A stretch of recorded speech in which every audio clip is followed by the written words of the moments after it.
ভারতের পররাষ্ট্রমন্ত্রী এস জয়শঙ্কর প্রয়োজনে পাকিস্তানে আরও গভীরে ঢুকে হামলার হুঁশিয়ারি দিয়েছেন। ইউরোপ সফরের অংশ হিসাবে পলিটিকোকে দেওয়া এক সাক্ষাৎকারে জয়শঙ্কর বলেন, আরেকবার যদি পহেলগামের মতো হামলা হয় তাহলে ভারত কঠোর ব্যবস্থা নেবে, প্রয়োজনে পাকিস্তানের আরও গভীরে প্রবেশ করে জবাব দিবে। তিনি বলেন, পাকিস্তান যদি এমন বর্বরতা চালিয়ে যায় তাহলে প্রতিশোধ হবেই। ভারত তখন দেখবে না তারা কোথায় আছে। পাকিস্তানের যত গভীরেই হোক তারা সেখানেও পৌঁছে যাবে।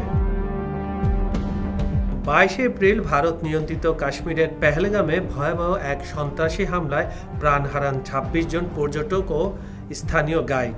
ভারত এই হামলার জন্য পাকিস্তানকে দায়ী করলেও ইসলামাবাদ তা অস্বীকার করে আসছে। এই হামলার প্রতিক্রিয়ায় 6 থেকে 7 মে রাতে অপারেশন সিঁদুর চালায় ভারত। ভারতের দাবি, এই অভিযানে পাকিস্তান ও আজাদ কাশ্মীরে 9টি সন্ত্রাসী ঘাঁটিতে হামলা চালানো হয়, যার মধ্যে লস্কর-ই তৈয়বার সদর দপ্তরও ছিল। এরপর পাল্টা জবাবে 7ই মে রাতে ড্রোন ও ক্ষেপণাস্ত্র হামলা চালায় পাকিস্তান। সংঘাত চরমে পৌঁছালে 10ই মে হস্তক্ষেপ করেন মার্কিন প্রেসিডেন্ট ডোনাল্ড ট্রাম্প। ট্রাম্প ঘোষণা দেন, দুই দেশ যুদ্ধবিরতিতে সম্মত হয়েছে।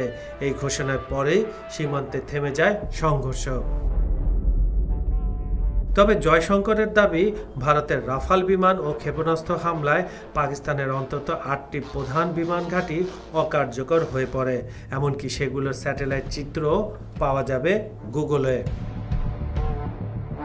ভারতের প্রতিরক্ষা মন্ত্রী রাজনাথ সিং এই অভিযানকে তুলনা করেছেন দক্ষ সার্জনের মতো নিখুঁত অপারেশনের সঙ্গে।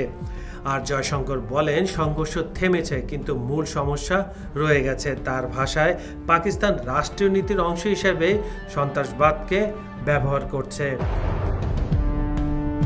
পেহেলগাম হামলার পর ভারত 33টি দেশে 7টি বহুদলীয় প্রতিনিধি দল পাঠিয়েছে, যাতে পাকিস্তানের বিরুদ্ধে আন্তর্জাতিক জনমত তৈরি করা যায়।